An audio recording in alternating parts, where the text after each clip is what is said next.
you and I have kind of now moved to a place where we're comfortable actually saying this out loud. As a journalist, I'm scared for the First Amendment and for the ability of the public to know things. The fact that all of this misinformation has been so readily disseminated and deliberately issued and has caused so much chaos and trouble already, and people still don't care.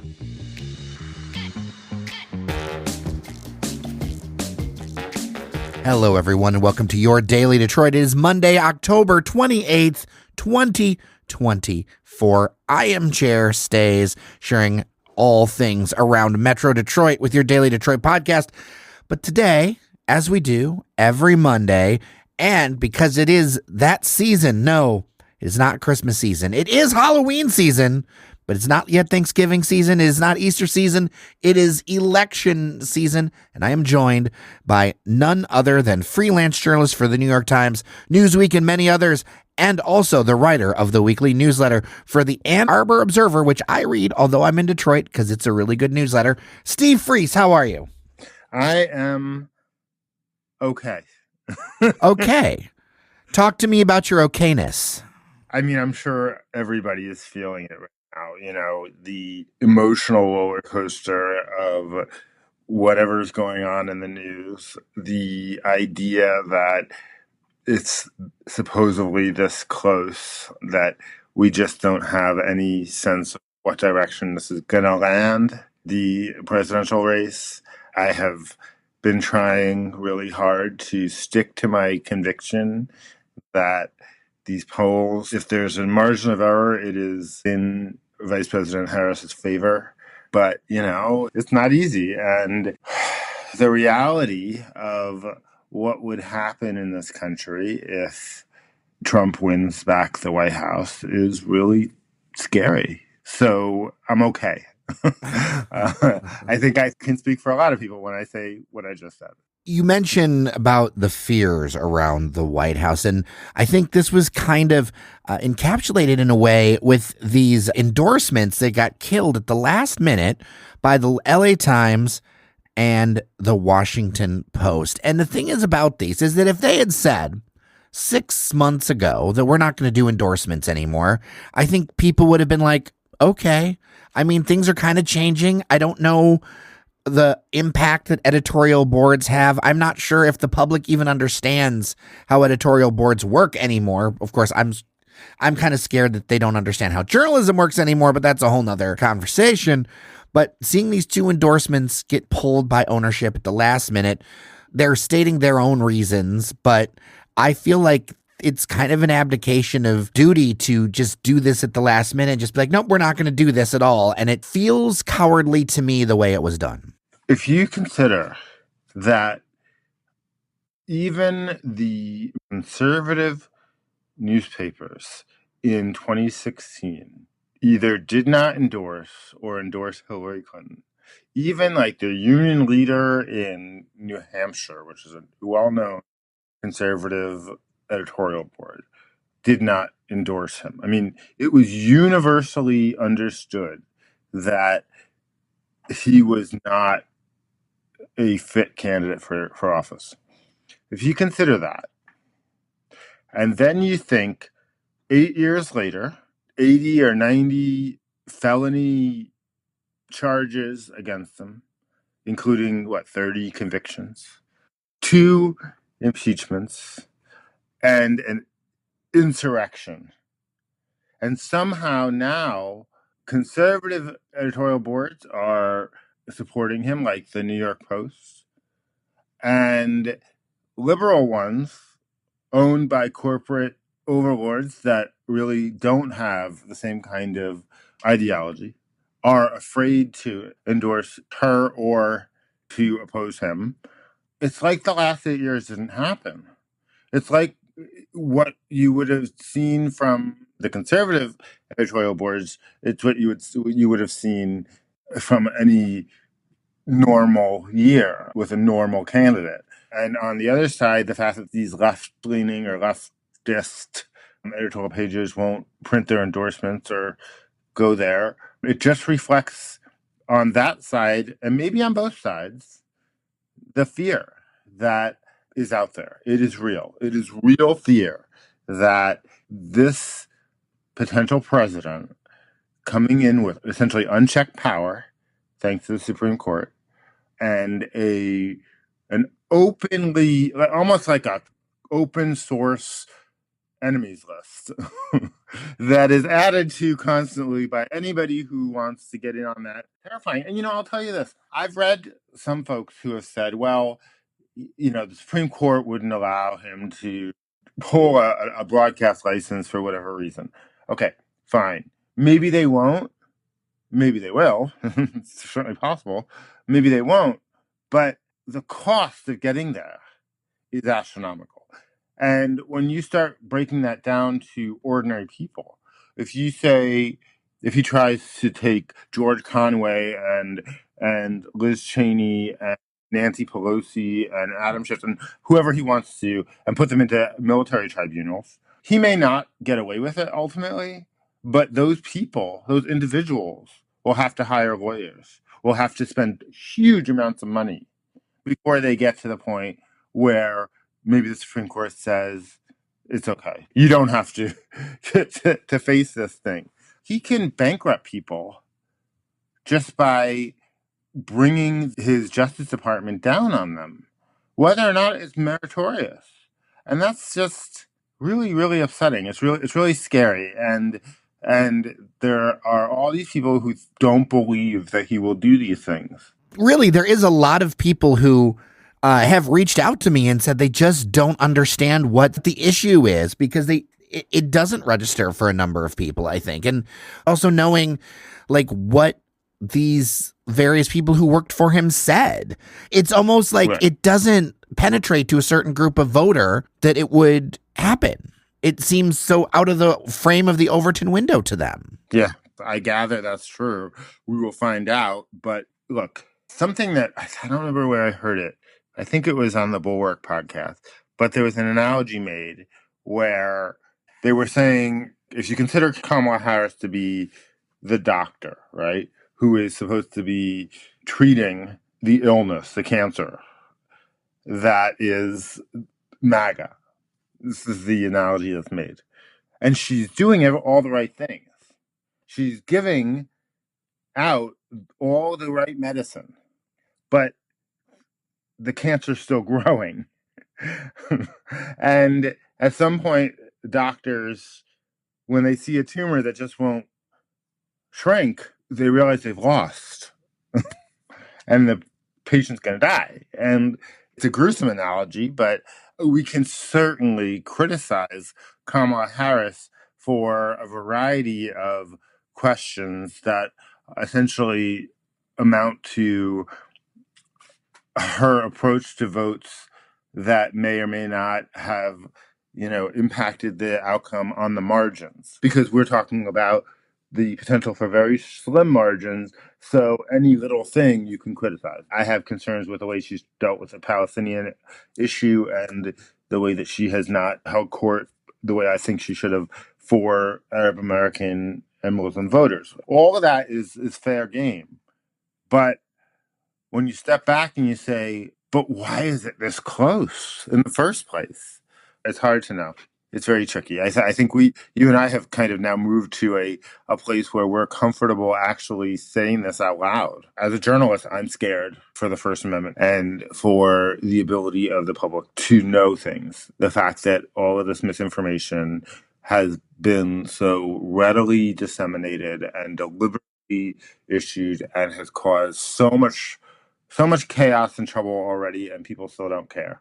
Well, let's take a little bit of a more local lens with this, because I've seen a ton of pics and selfies from friends that were voting early over the weekend. There were lines in some cities in the first day. Now, Detroit early voting had already started, but the rest of the suburbs kicked off. That's all well and good, but let's look at a few numbers I wanted to highlight out of this, because, all right, selfies, social media, my circle is full of extremely intelligent and wonderful and smart and beautiful people. But as far as overall, let's look at some numbers. As of Sunday, we're already near 23% voter turnout statewide. So 23% of votes have already been cast.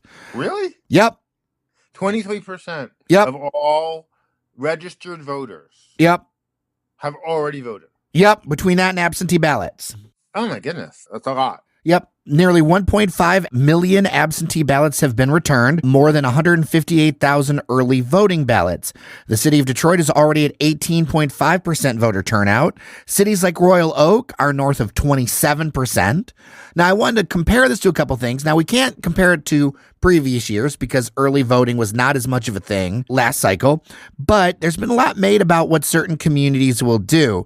And specifically, I wanted to look at Dearborn and Dearborn Heights because, well, first off, the mayor of Dearborn, Abdullah Hammoud, has said that to vote your conscience. And then number two, the Democratic mayor Bill Bazzi of Dearborn Heights has appeared with Trump. So he's joined another majority Muslim mayor appearing and endorsing Trump. So Dearborn is at just under 12% turnout, and Dearborn Heights is under 14% turnout. So I look at it and go, they are not turning out as much. And I wonder if this is not as much of people showing up for Trump, but people who are just going to sit out. Maybe. Who knows? I don't really have much to say about it. I don't know the answer to that. I think that these mayors getting on the Trump train is fascinating because it is of a piece with the liberal owners of newspapers choosing not to endorse. These are all indications that a lot of people are really scared of this presidency.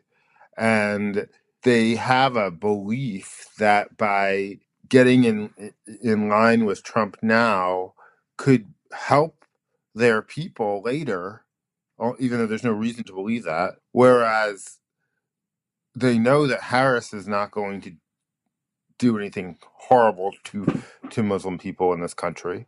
So they don't get anything out of supporting her. They are taking a gamble that they might get something out of supporting him. I don't know. I'm trying to get my head around it.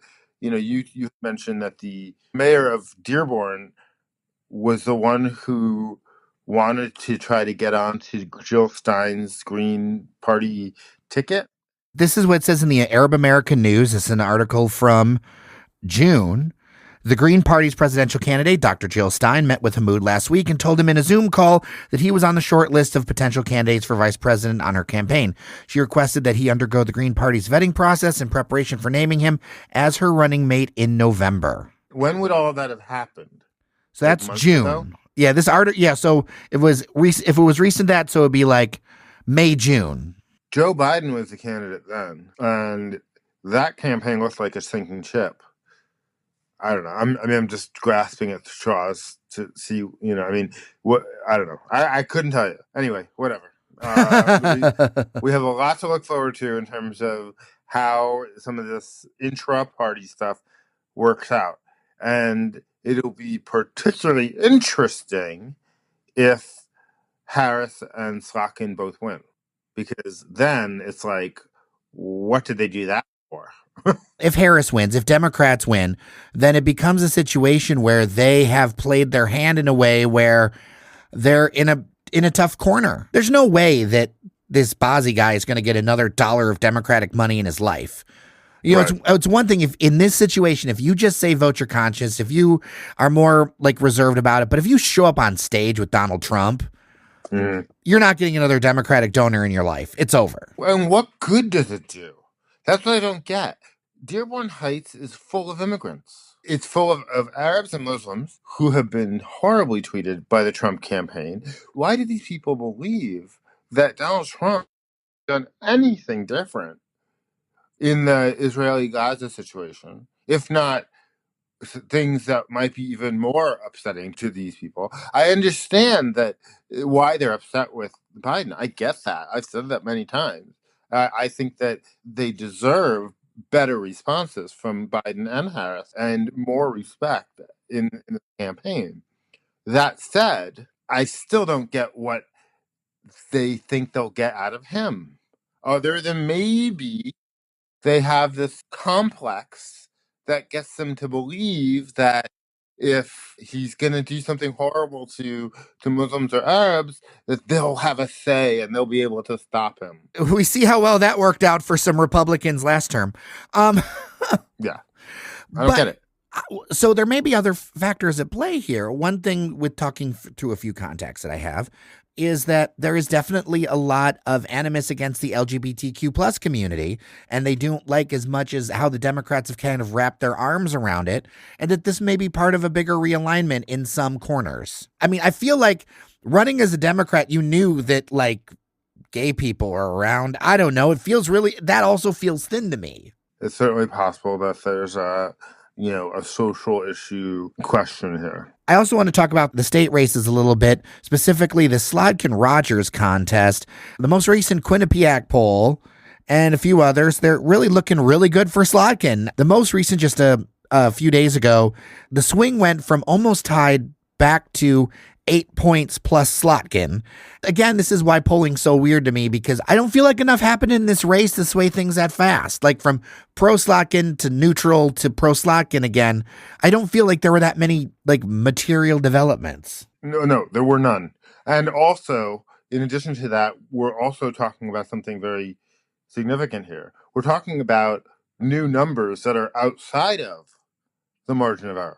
If they had said that it was tied and then they said that she was up by 3, well, that's margin of error. That's the same result. But to say they're tied and then to say that she's up by 8, that's outside of the margin of error of the earlier polls. And her winning is outside of the margin of error for the poll. So it is a sort of a definite win if the polling is correct. Now, the poll that we're talking about, there's more than one that have her with a big lead right now. Nothing has it with 8 points other than this one. This is the biggest. And that was the Quinnipiac one? Yeah. And what did they say about Harris and Trump in Michigan? Did they also poll that? They did. Harris 49, Trump 46, other candidates too. So basically, it's a 5-point gap because there's the third party candidates. Well, I mean, that's not an unreasonable outcome. I mean, I could see that outcome. I do believe that Slotkin will run ahead of Harris. I believe that. I think she'll probably get the most votes of anybody in the state for anything. But I find it hard to believe the average of polling that shows that Michigan is a dead heat.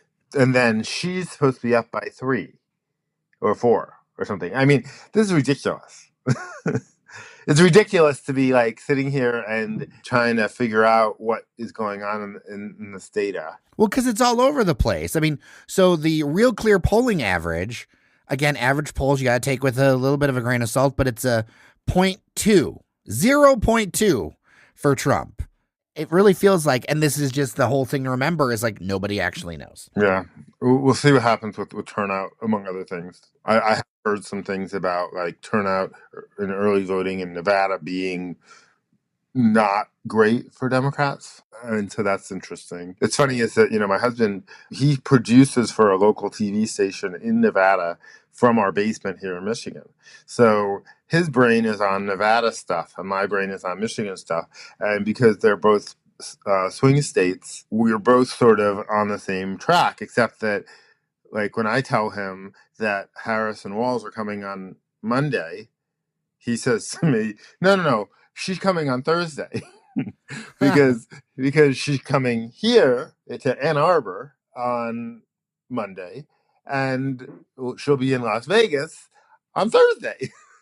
Between that, she'll be on the National Mall in Washington. And I've seen some pictures on social media of them setting up there in Ann Arbor. You got a chance to swing by, right? Oh, you saw it? I was driving through, that's Burns Park. It's a very fancy neighborhood of Ann Arbor. A lot of old homes, a lot of professors, and a lot of very wealthy people there.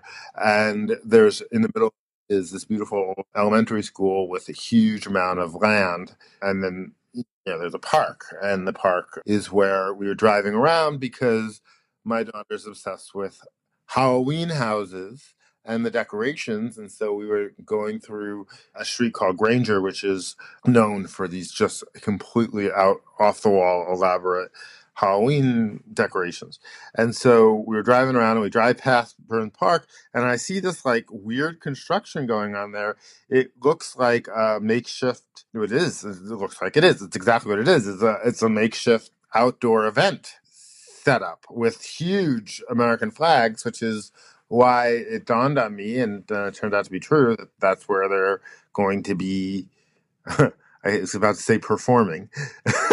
That's where they're going to be, Harrison Walls. And I think that's a very interesting choice. It's very, very close to the campus. It's easy walking distance from the dorms and the frat houses and all the rest of it. On the one hand, I find it to be peculiar because, Ann Arbor and the county is so blue that why would they need to show up here to get all the votes? But I think this goes back to one of the things that we talked about in the very first time you and I were doing these weekly conversations, or one of the early ones, which is if you can get to the student body of the University of Michigan, then you can get to their parents. And their parents live in the swing districts, the swing counties around Detroit. And that's an overgeneralization, but it's a pretty good one. So, I can see where it is. These passionate young kids, they go to a Harris rally, they're very excited about it, and then their parents are getting their text messages, or they're hearing about it, or they're seeing it on their social media, and it sinks in.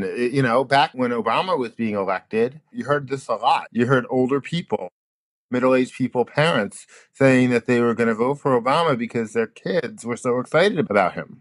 So it'll be interesting to see if there's sort of I don't know if we'll ever know empirically, but I do think that there is some logic there. And like you were saying to me, when you've already lost the mayor of two of the most Muslim cities in the country, and certainly in this state, and the other one is just sort of off on his own walkabout. When you've lost this vote already, you might as well just go ahead and show up in a college town and cope with the fact that there'll probably be some protesters down the street and do your thing. I guess that's the logic. Now, you did go to a rally I this did. week, and Yeah. most people don't go to rallies. So I wanted to talk to you about your experience.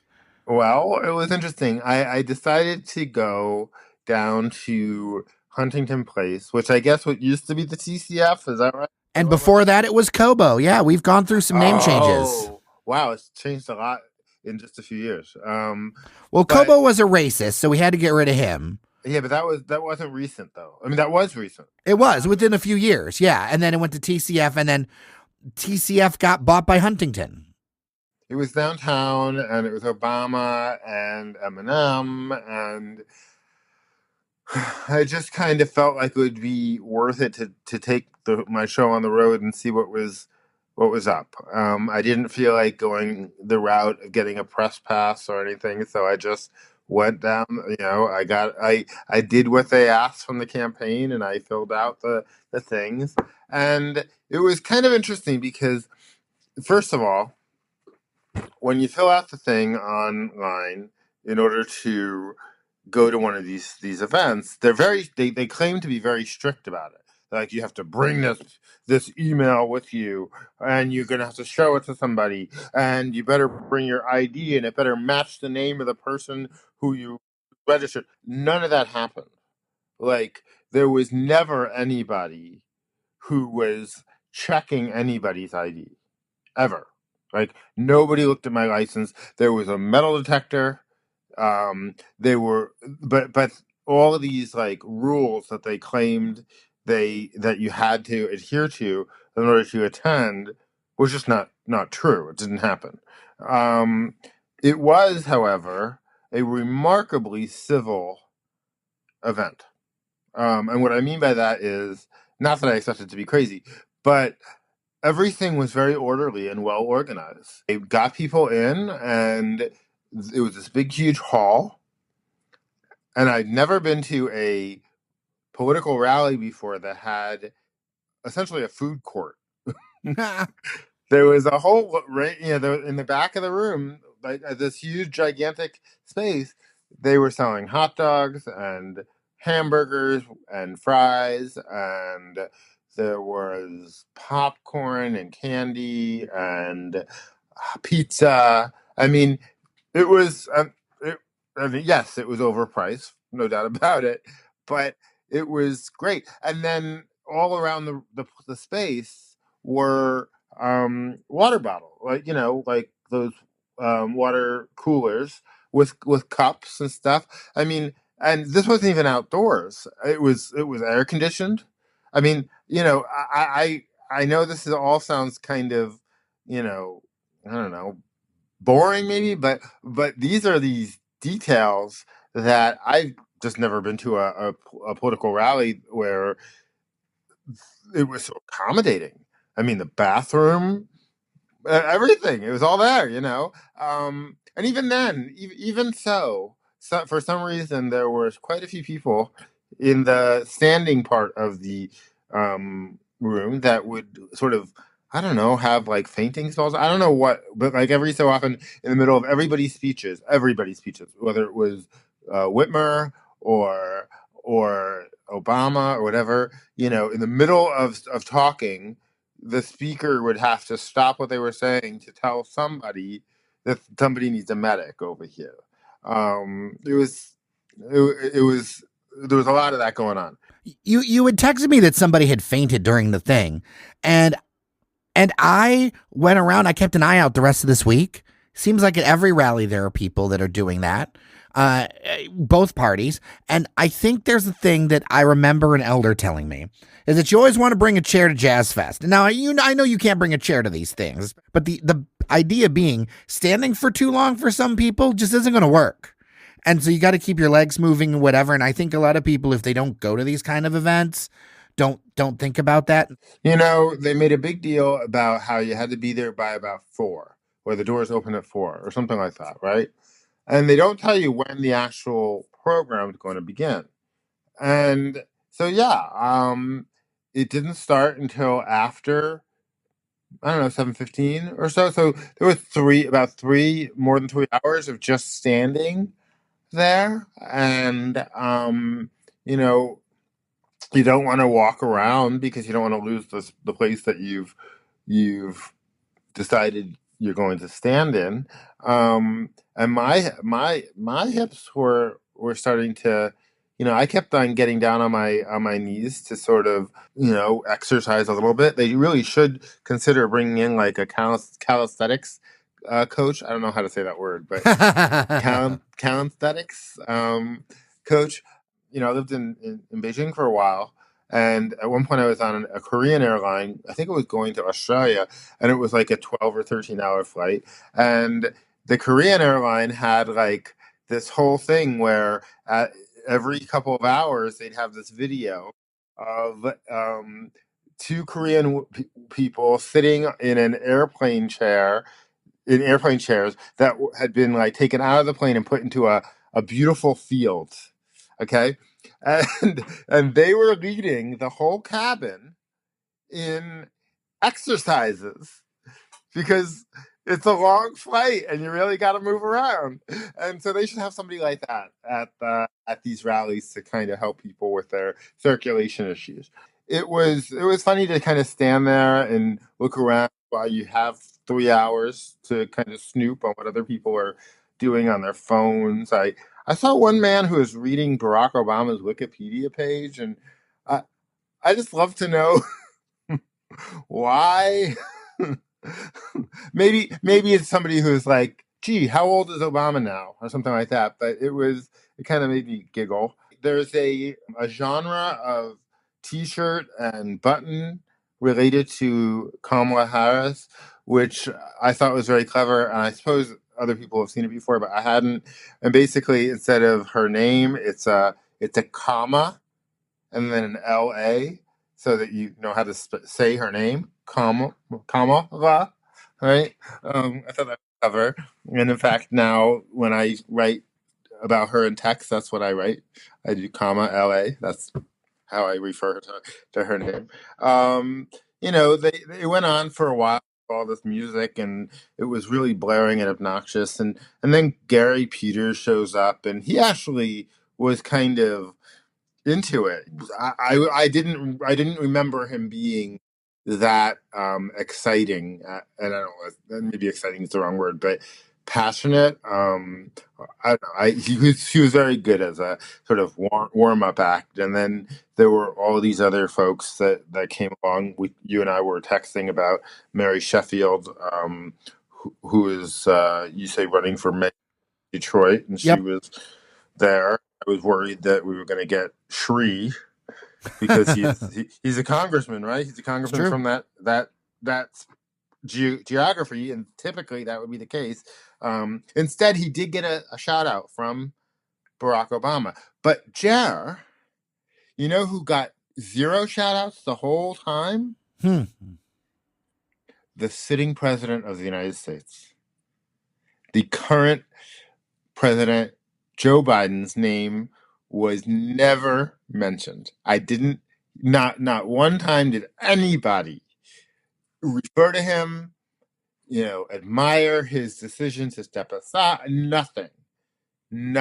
It was stone silent. And I'm wondering about how that's all going to be if Kamala loses. Like if she loses, and then we have this like month and a half or 2 months that's the rest of Joe Biden's presidency, in which essentially she's no longer the sort of figurative head of the Democratic Party anymore. It reverts to him. How awkward all of that's going to be. Well, actually, Eminem showed up to introduce Obama, but he didn't do any singing. Or does he sing, or It's just rapping. rap? Yeah, it's just raps. Okay. You and I were talking about the fact that Gresham Whitmer's talk was much better. Like you and I had criticized her a lot on this podcast after the Democratic convention because her speech was so weird and so stilted and so badly delivered and really badly written. And this was vintage Gretsch. Was it an F-bomb or an S-bomb dropped in there? I don't remember, but it was something. And then Alyssa Slotkin gets up there, and she's the only one who gets to sit on the stage while Barack Obama is speaking.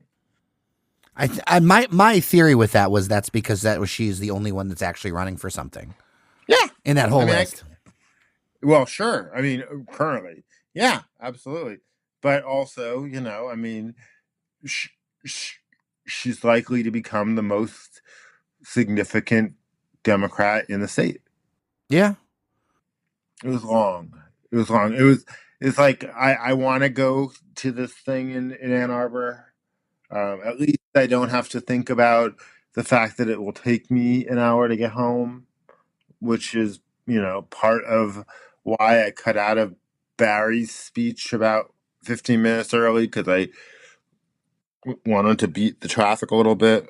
But I don't know. I mean, you made a compelling argument because Burns Park is beautiful. The pictures of the autumn leaves kind of surrounding the setting, it will be a lovely setup for them, I suppose. Oh! Did I mention the part where somebody got arrested in front of me and you were like watching the live stream and you're like, what's going on over there? And I'm like, well, actually, it's happening right next to me. And it was just, I don't even know what it was. It was this woman in a green jacket, and they just kind of pulled her out, and it took a lot of people. Like there was no violence or anything, but they brought like 10 people over to 10 like Secret Service agents. And I don't remember when Secret Service agents started wearing the word Secret Service agent on their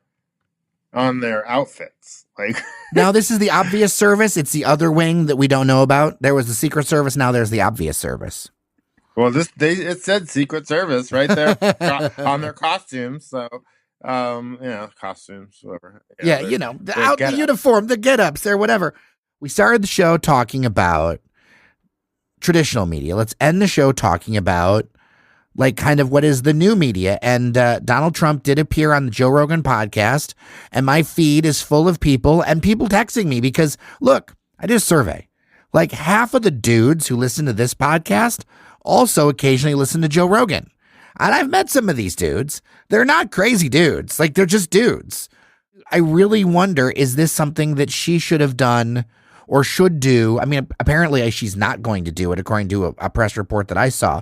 But One, this is definitely like the rise of podcasting. As we are recording this conversation that lasted more than 3 hours between Joe Rogan and Donald Trump, 31 million views on YouTube alone. That doesn't even count the podcast feeds. That's like almost twice the size of the New York Times. 31 million people. They're obviously not all Americans, but now you're getting closer to like a significant percentage of Americans who have watched this conversation on YouTube. Joe Rogan has said he wants to do it. Is this some like one? Wow, go podcasting, I guess. And then also, should Harris think about this? Well, I mean, she has, and she's decided not to do it, and that's how it is. If I had my druthers, I'd have her doing everything. I'd have her doing that kind of a thing. I think that it is tricky though. If you're a presidential candidate, it is tricky to say I'm going to spend 3 hours with one person, one journalist, one whatever. I'm sure she could do it, and I bet she'd have a good time with it. But maybe she just figured there were other things to do. One of the things about that kind of media is, yes, that's a lot of people, but is it the right people? And where are those people? 30 million people is a lot of people, but how many of those people are persuadable voters in specific parts of the swing states? That's a whole nother question. Yes, this has been a great month or two for podcasters you've never heard of before. And there have been a few of them, and I've subscribed and then I've unsubscribed to them. I thought the Alice Cooper thing, the call her daddy thing, was interesting, but I started listening to a different episode and thought, no, no, no, thank you. I don't have the time for this. I'm going to let the people into a little bit of a secret. You have a history with the medium, and you even were writing articles for Wired magazine in, what was it, 2005 at the Downloadable Media Expo? Yeah. That was you've fun. Been doing this a minute. I've been covering the podcast medium since it began, and since I discovered it and what it was. And I only discovered it because I would be updating my own website back in 2004, 2005, I guess. And at some point, there was an update to iTunes, and there was one radio show that I loved on the media, and they were already available as a podcast, and I tried to figure out what that meant. What is it? And then I discovered a studio in Las Vegas called LV Rocks that was doing essentially live radio on the internet, live internet radio, which also was relatively new at the time.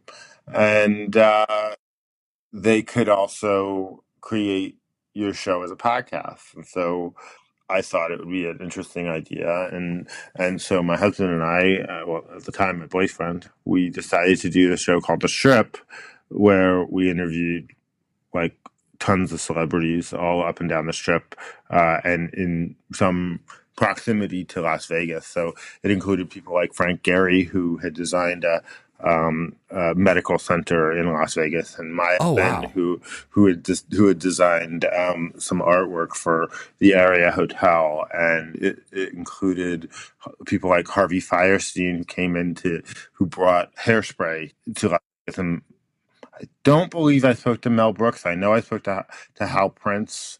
I know I spoke to Andrew Lloyd Webber.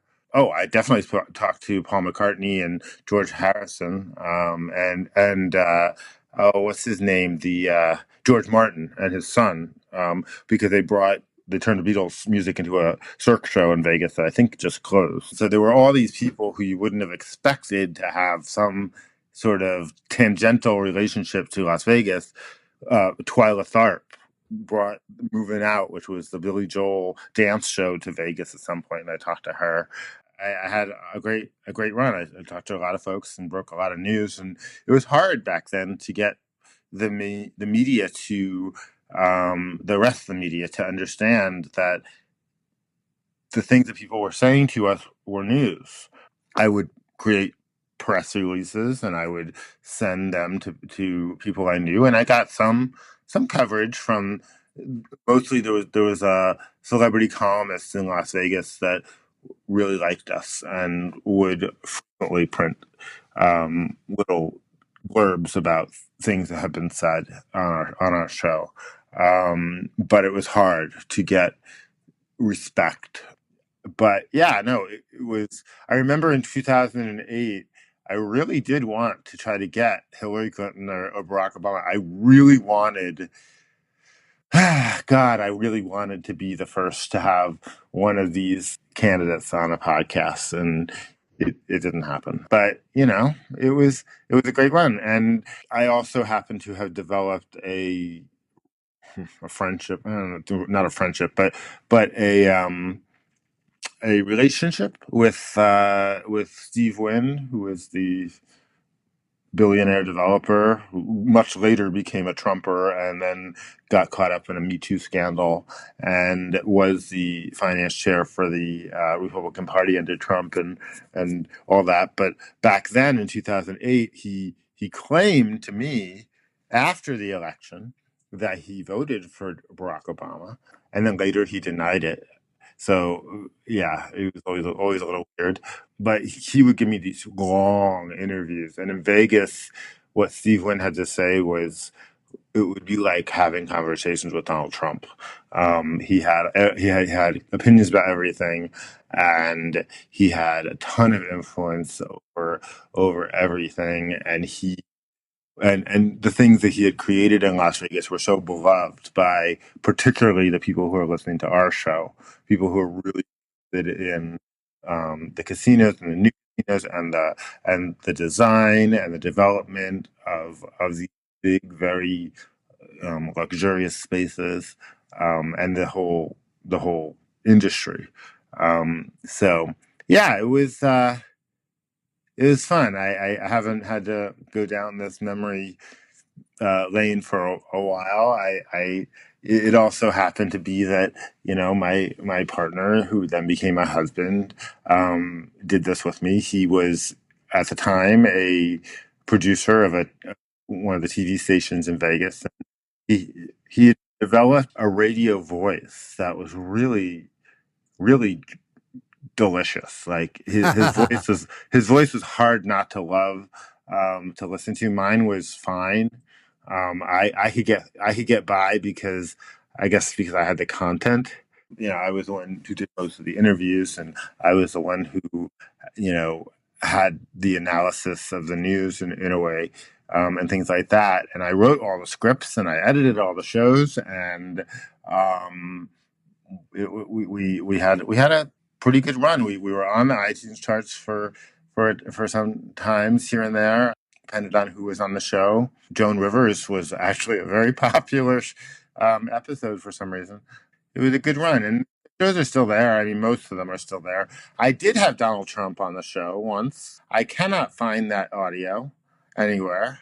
Oh man. He was opening. He was opening the Trump Tower in Vegas, and I was doing a piece for the New York Times that I interviewed him for that. It was not specifically about the Trump Tower; it was about other things. But it was about sort of some of the development that was going on the Strip, including that particular building. In fact, I remember one of the first interviews I did with Steve Wynn, where I asked him why he called the the Wynn Hotel, because he had resisted naming anything after himself for a long time. And he told me this whole story, and he said that it was Donald Trump. It was one of three people who told him that he had to name it after himself. It sounds like a lot of fun. And I got to tell you, Steve, you're still on the charts, cuz as I'm checking right now, we are number 88 in the country for daily news podcasts in America. Excellent. So number 88 Excellent. out of Detroit. Lucky 88. It's a shame we can't get Joan Rivers on anymore. Steve Freese, until next week, I can't believe it. The time is ticking on this one. Yeah. I don't even know. And after the thing, like, how many days out until we find out find out a result? I mean, there's just going to be so much in the next little bits with this. Yeah, I think the week of the election, we're probably going to have to deviate a little bit and do a Monday show and then like a Wednesday. The rest of the team was talking about this and wondering if we should do like a live video thing or do something with video at the studio in the middle of the week once we know a little more. I will be working the polls on election day in Superior Township. I haven't figured out. I definitely want to write about working the polls, and I really did want to do like the Wayne County poll worker thing. That would have been an amazing story because you know that something exciting, maybe horrible, right, is gonna happen there. And I don't think that anybody is gonna be all that, hyped up about the outcome of the votes in Superior Township, Michigan. But you never know. You just never know. Steve Freese, so good to talk to you. I am Jer Stays. Thank you to our members on Patreon. We get notes sometimes. People want longer episodes. Every once in a while, we grant that. That's what this was. I hope you enjoyed it. Thank you so much for listening. Remember that you are somebody. Remember to drop 5 stars on your favorite podcast app. And we will talk tomorrow.